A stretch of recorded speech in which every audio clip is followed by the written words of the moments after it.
Another one. The Sims 4 Adventure Awaits expansion pack. Like, in what universe does Steam think that I play Sims enough to want to do this? We're still not there. Artificial intelligence is a lie. Everything is machine generated, and none of it understands who or what you are. Don't get it mistaken. Anyways, this requires The Sims. It came out on the 2nd of October from Maxis and Electronic Arts. Recently purchased, going private, $44 billion dream. Was that how much it was? Whatever it was. A disgusting amount of money for a company that makes a disgusting amount of money on stuff like this. They want $55 for this.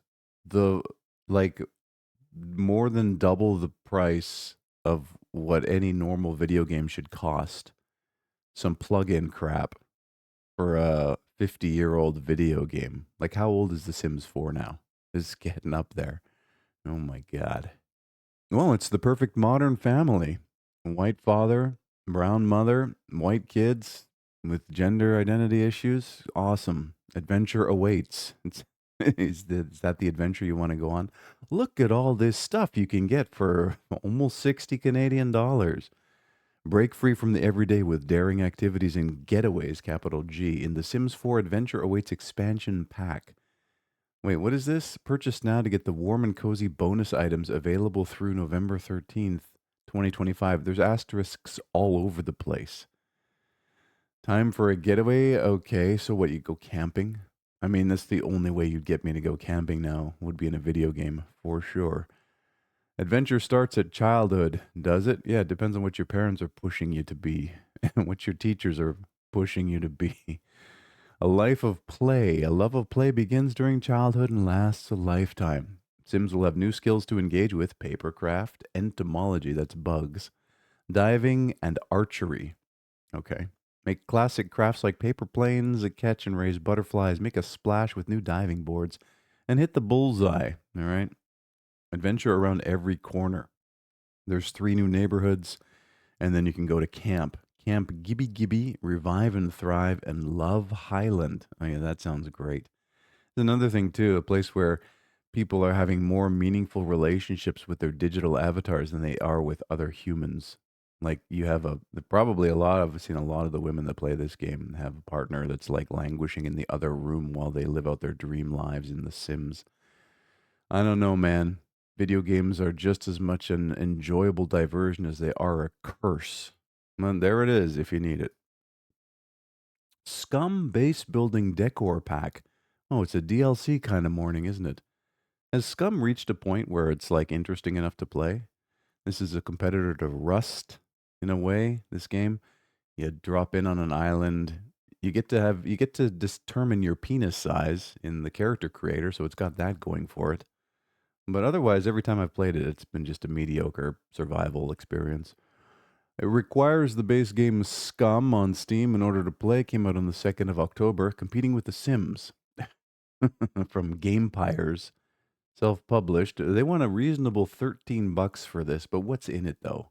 Like, really? What do you get for your 13 hard-earned dollars? Freshen up your base interior with deluxe versions of furniture available in the game. Oh, furniture. Great. In a game that's all about surviving and killing other players and scavenging for resources, here's a new couch. Apply one of 14 patterns available to your base elements. There's deluxe sofas, lights, kitchen elements, and a brick oven for making pizza. All right, I guess they got to make money somehow. King of Meat. Okay. What is this now? It looks like a massively multiplayer. Is it an MMO? It's got a very colorful, clean. I don't know if I'd call this kid friendly, but certainly kid directed UI. Or not UI, art style. There is no UI, I was going to say. No, I don't know what this is. Compete in a co op party platformer. Oh, it's Fall Guys, sort of. Pitting up to 4 players. Okay, so it's not Fall Guys.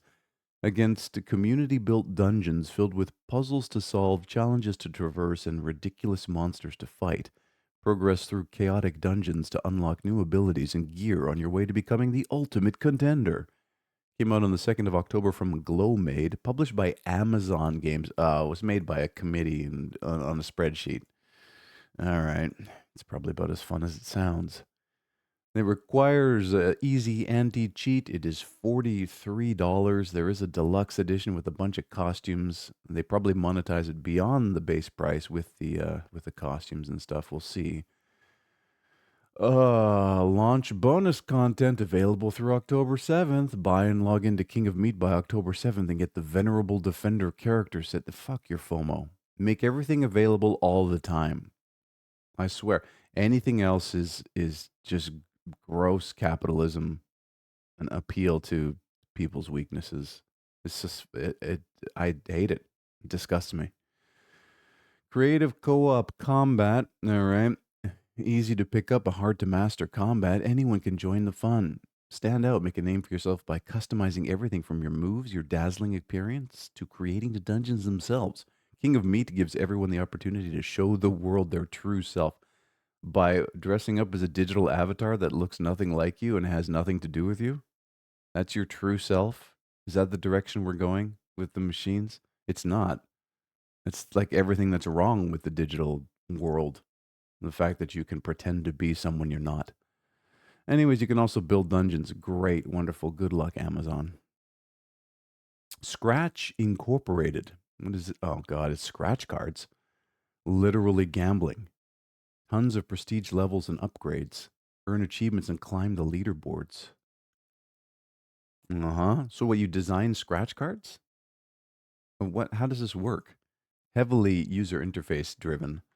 Build an empire from scratch, get it? In this scratch card idle incremental game. Came out on the 17th of September from Makopaz, self-published. It's free, but is it? Upgrade your cards, unlock automation, prestige across industries, and climb the leaderboards. There are endless upgrades, prestige for progress, achievements with rewards, global leaderboards, playable offline, and no ads, no wait timers, just progress in big numbers. And how are they making money here? Again, buyer beware. This could be a trap. Either way, it's promoting gambling. I'm good. Focus group, first day. What is this? Censor this man's face out? Room's locking state. Oh, like somebody played Control once and was like, I'm going to do that, but make it kind of SCP. All right, you have old discs. Do kids even know what these are anymore? You ask a 12-year-old kid what this is. Do you think they know? If they're not a complete total nerd. Like just your average kid probably has no fucking clue. That's what my games came. It was so nice when these came out because they turned the 18 floppy disk, the large, was it 7-inch floppy disks, installs into 3 of these. I think the biggest game that I ever was one of the Sierra games. Came on like 5 or 6 of these 3.5-inch. Are they 3.5 or 3/4? I can't even remember anymore. I know that it's a disc. This is what the cloud looks like if you made it physical. Anyways, prologue of Focus Group, a co-op puzzle thriller set in the 1980s halls of Compliance Forge. You and your partner test unsafe prototypes, talk, collaborate, and do whatever it takes to survive, and maybe get promoted. Oh, it's what this don't talk and or keep talking and nobody explodes or whatever it is, kind of thing. Came out on the 5th of September from Play Together Studio and Pebbles Games, self-published. It's free. So is this a demo? Now here's where doing this to promote your game is going to shoot you in the foot. And I've seen this happen. They do these prologues. They're just demos. It's a demo of the game, or it's like a vertical slice or a first level, or it just, yeah, it's actually a special level of the game that should have served as a demo off of the main page for the game. But rather, they make a separate Steam page and push it as its own product. But with the rise of these games that scam you, there's scamware now on Steam. Usually it's free. I'm sure some of them are pay too. You'll pay and download, and it'll take all your crypto out of your wallet or whatever your data. Yeah, this is not gonna fly. You have to make proper demos and attach them to the full page, and then you can just sell it. Like you can make extra copies saying that the demo is a special extra level that with extra progress it carries over into the main game or whatever. But you got to stop doing this. These prologues. All right. We use generative AI tools to help us create some of the pictures of this store page. Okay. Co-op only. All right, whatever. Myth of Lumi. What is this now? A little card game? Got these cats on the cards. Cat with two tails. That's demonic. Okay. Crazy clown with some balloon animals. Lumi selection on the magnificent, marvelous, mischievous Doug. Okay, so how does this work? Is it sort of like shotgun roulette? Myth of Lumi is a 3D physics based turf war game where you duel rival magicians in card throwing showdowns. Recruit Lumis, mystical creatures bound within your playing cards. Uh oh, Nintendo lawsuit time. To sick 'em, get 'em. To aid you in battle and carve your path to fame and fortune. Came out on the 29th of August from Luminara Games, USC Games. Oh, it's a student title. It's free. I guess you can maybe trust the schools. I don't know. Maybe you can. Uh-huh. So throw playing cards. Okay, you got to wind up and toss them. Cover the most ground with your cards to dominate the battlefield. That's actually kind of an interesting mechanism. Unleash magic. There's nukes. Okay. Your destiny awaits. I'm curious. I will trust USC games just this once. We'll see. Immersix. Immersix. It's Immersix. It's diving, except it doesn't look like you're underwater. It just looks like you're flying through the sky. So is that what it is, sailing and diving? But then there's this. You're in an alternate dimension where religion is visualized somehow. Is it a walking simulator? Oh, it's a photography simulator with just weird environments. Somebody figured out how to put a bunch of different asset packs together. Horrible UI. Uh, explore a new era of immersive experiences. Live within. Okay. It's a meditative experience. Came out on the 18th of July from VNova, published by VNova Studios. It requires a VR headset. It's free, but is it? The Shark Arma costs money, $5, but the other three arenas are free. Uh-huh. Blending art and science. Look at this lady. What is she doing? Her friends are just watching her dance in VR. They're not even looking at a screen of what she's looking at. They're just watching her flail in VR. What? Is this the future that VR enthusiasts hope for? Sitting in somebody's atrium, watching somebody flail with a headset on? Is that it? We're cooked. Fuck, we're done.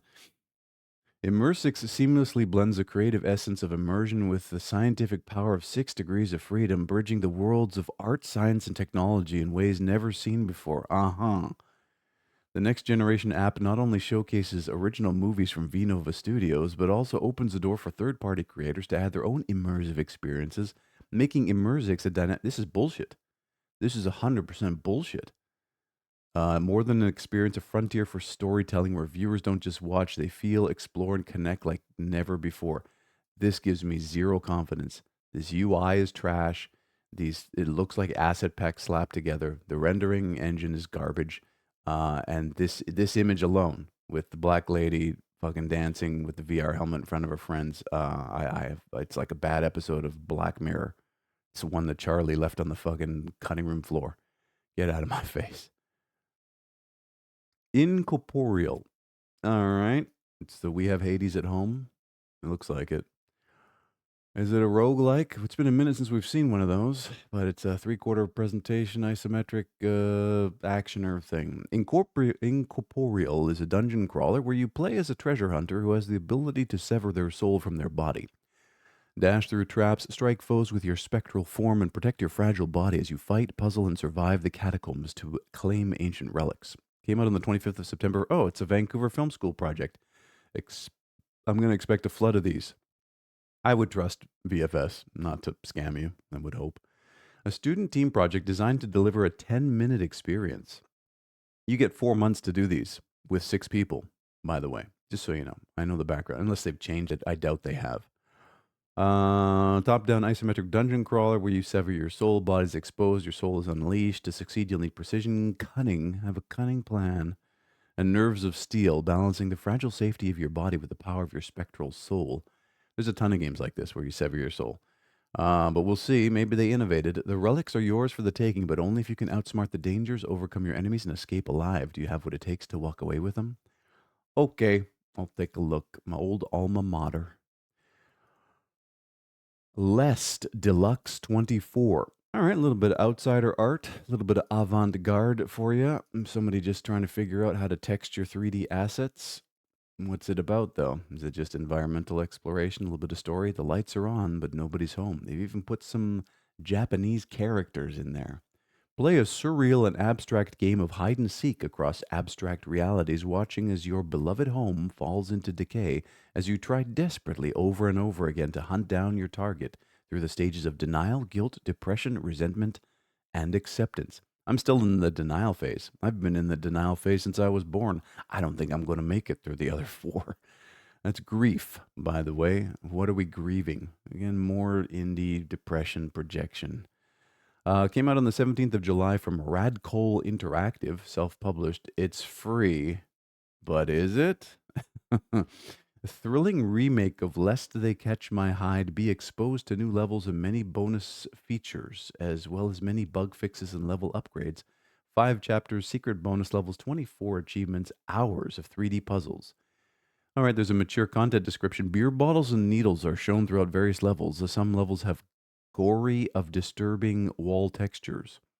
A secret level contains firearms, death, and blood. The middle finger is shown also throughout the game. Ooh, kids, hide your eyes. Somebody's flipping the bird. I don't know. All right, Coil, I hope you're working through your issues and you get help. Chair Debiti. Here's another outsider art sort of avant-garde kind of thing. Is it a incremental game with MS Paint art? Someone thought people will find this adorable. They'll love it. They'll respect my earnest, hard-working ethic, my willingness to put myself out there. Now, we'll skip over it, wondering why the fuck you published. A chair builder roguelike where flipping a chair is your only means of paying off your life's debt. Craft lucrative combos with your chair by simultaneously fishing, mining, playing blackjack, casting spells, manipulating stocks, and fighting monsters. That's ADHD simulator. What the fuck? Came out on the 15th of September from Chair Dev, self-published. They're all in on the chair. There's a demo, and they want $261 for it. Interesting. The first chair builder roguelike. Look at that chair. Wow. Now, this could either be someone who fully understands how art works and perspective and all those things, color theory, and just chose to ignore all the rules, or they don't at all. Uh-huh. It's the oh god, who is that? Basquiat? The Basquiat of indie game development. All right, weird. You can allocate minions to various jobs you don't want to do yourself. There's 81 parts to upgrade the chair, 71 items to further scale the run, an additional 81 parts, items, and monsters to unlock for future runs, 8 unique characters, 33 achievements, and a statistics room that upgrades as your stats increase. I don't know. I think that looking at this for longer than a minute will give me a headache, but hey, this might be your thing. You might be all about this. You might have a Pablo Picasso in your living room. And now you can have it on your computer screen. All right.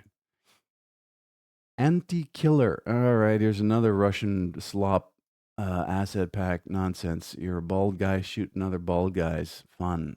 Good times. Because of the schemes of one of the city's criminal kingpins, Shaman, former criminal investigator Major Koronev, nicknamed Fox, ends up in prison. But nothing lasts forever. A life sentence could last forever. Came out on the 29th of September, 2005. What? Has it been in early access for 20 years? What the fuck? Cubic Interactive is the developer, Strategy First is the publisher. Oh, is this some old school game that Strategy First is just pulled out of the muck? Never heard of this one. Anyways, 1180 is the asking price here in 2025. The choice of which character to play is yours. You decide whether to pursue justice, uphold the harsh laws of the underworld, or simply kill everyone who stands in your way. The game ties into the film. What film? Anti-Killer is a fast-paced third-person shooter based on the novel and film of the same name. Oh. The game ties into the film not only during gameplay, each level is introduced with cinematic cutscenes. Play as 3 main characters, Fox, Barkus, and Ambal. New story details not shown in the film. Photorealistic graphics and a strong link between the games and the film's plots. Modern graphics engine. Hold on. What? Uh-huh. Bro, this is like pre-Half-Life engine. What are we talking about? Uh-huh. Dynamic lighting and shadows, advanced particle system, rigid body physics, ragdoll, and motion blur. That was probably impressive on a box in a video game store in 2005. This game may contain content not appropriate for all ages or may not be appropriate for viewing at work. Again, fire this up on your work computer, see what happens. I'm good. Beneath the Static. Okay, it's We have No Man's Sky at home. Someone just took No Man's Sky, put a blit filter on it, and called it a day. It's to evoke that PSX era. We're gonna build the Wing Commander because Chris Roberts is too busy collecting millions with Star Citizen. Immerse yourself. I cannot immerse myself with aliasing that high. In a brutal and beautiful universe where the fate of the galaxy is being decided in the depths of the asteroid belt, take control of one of two unique warships, equip it with deadly weapons, and set out to capture enemy bases in a fast and ruthless fight for survival. Came out on the 23rd of May from Tornicky Games, self-published. They want $1.30 for it. Well, that's reasonable.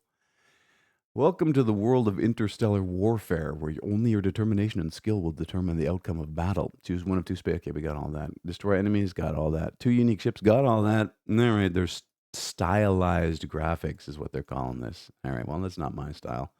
I'm good. We're good. Let's get out of here. 19,043 games have been viewed. You have yourself a fantastic day.